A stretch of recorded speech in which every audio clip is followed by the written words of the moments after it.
dictée singulière.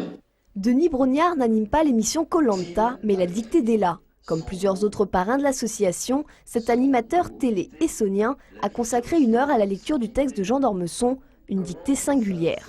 Je participe régulièrement à certaines autres opérations, notamment Qui veut gagner des millions, pour essayer de collecter un maximum d'argent, essayer de sensibiliser un maximum de gens, des jeunes et des moins jeunes, pour justement qu'on trouve de l'argent, qu'on trouve des moyens pour faire progresser la recherche et pour se dire que dans 1, 2, 3 générations, les leucodystrophies auront disparu.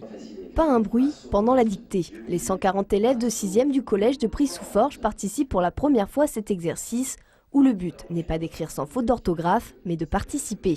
Cet événement lance l'opération Mets tes baskets et bats la maladie, un moyen d'aborder les maladies rares que sont les leucodystrophies. Personnellement, je suis une maman qui a été concernée par la maladie, clairement. Donc, ma fille est décédée il y a 15 ans maintenant. Elle avait juste 4 ans et demi. Et en fait, ce qui m'intéresse au jour d'aujourd'hui, c'est de continuer à parler de ces maladies pour les faire connaître, non pas pour faire pleurer les gens, mais pour moi, ce qui est important et essentiel, c'est de créer de l'envie, du dynamisme, pour justement, en fait, diminuer l'isolement dans lequel on peut se trouver quand on est confronté à une maladie rare.